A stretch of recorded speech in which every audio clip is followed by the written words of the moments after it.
గురించి ఒకవైపు సంతోషం, ఒకవైపు బాధాకరమైనటువంటి రోజుగా మనం ఈ సంతోషం కావచ్చు లేదా బాధ కావచ్చు, ఈ ప్రత్యేకమైనటువంటి రోజుల గురించి కొన్ని విషయాలు యువతకు తెలియాలనే ఉద్దేశంతో ఈ 10 నిమిషాల కార్యక్రమాన్ని ఏర్పాటు చేయడం జరిగింది. సరే, ఈ కార్యక్రమానికి వేదికను అలంకరించినటువంటి వైస్ ప్రిన్సిపల్ గారికి, మిగతా అధ్యాపకులందరికీ కూడా నా యొక్క నమస్సమాంజలి తెలియజేసుకుంటూ, వేదిక ముందున్న అధ్యాపకులకు, అధ్యాపకేతర సిబ్బందికి నా యొక్క నమస్సమాంజలి తెలియజేసుకుంటూ, విద్యార్థులకు ఆశీస్సులు. కార్గిల్ విజయ్ దివస్ అంటేనే అదొక రకమైనటువంటి రోమాంచితమైనటువంటి ఒక సన్నివేశం. దీని వెనుక ఏంటి అంటే 1999వ సంవత్సరంలో పాకిస్తాన్తో మన దేశానికి జరిగినటువంటి యుద్ధ సన్నివేశం. దాదాపుగా 2 నెలల 22 రోజుల పాటు ఆ యుద్ధం జరిగింది. 1971లో ముందు పాకిస్తాన్తో యుద్ధం జరిగింది. అప్పుడు కూడా మనం విజయం సాధించాం.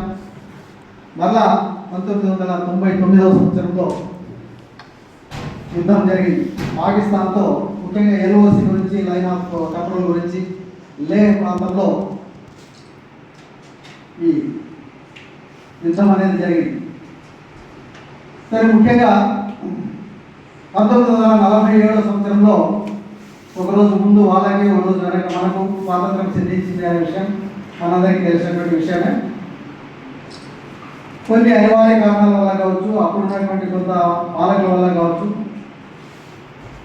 అన్నదమ్ములాగా ఉండాల్సినటువంటి భారతీయులందరూ కూడా, మనమంతా కూడా అఖండ భారతదేశం, మనదంతా కూడా అఖండ భారతదేశం. అఖండ భారతదేశం నుంచి దాదాపుగా చిన్న చిన్న 7 దేశాలు విడిపోయినాయి. 7 దేశాలు విడిపోయినాయి. పాకిస్తాన్, కజకిస్తాన్, ఆఫ్ఘనిస్తాన్, బంగ్లాదేశ్, ఈ విధంగా అన్ని దేశాలన్నీ కూడా విడిపోతూ వచ్చాయి. అంతకుముందు అఖండ భారతం, అన్నదమ్ముల్లాగా కలిసిమెలిసి ఉండాల్సినటువంటి మనలో మనకే పోరు, యుద్ధాలు. సరే, ఏదేమైనప్పటికీ కూడా గడ్డగట్టించే చలిలో దాదాపుగా -48 డిగ్రీలు సియాచిన్ ప్రాంతంలో, లేహ్ ప్రాంతం, సియాచిన్ ప్రాంతంలో ఎత్తైనటువంటి పర్వత శిఖరాలు. ఆ ప్రాంతంలో వారు పాక్ సైనికులు వచ్చి మాట వేశారు. మన పైన దాడి చేయాలి అనే ఉద్దేశంతో వారు వచ్చి మాట వేశారు. వారు వచ్చి కొంత చొరబడ్డారు.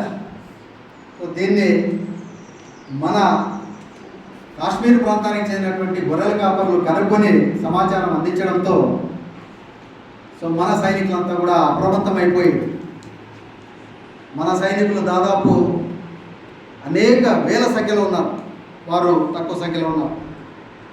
సో మన సైనికులంతా కూడా ధీరోదాత్తంగా అక్కడ ఆ గడ్డగట్టించే చలిలో కూడా పోరాటాలు చేసి సుమారుగా 2 నెలల 22 రోజుల పాటు, కొన్ని సందర్భాల్లో వారికి సరైనటువంటి ఆహారం కూడా లేదు, తిండి లేకుండా కూడా ఎదురుటి నిలిచారు.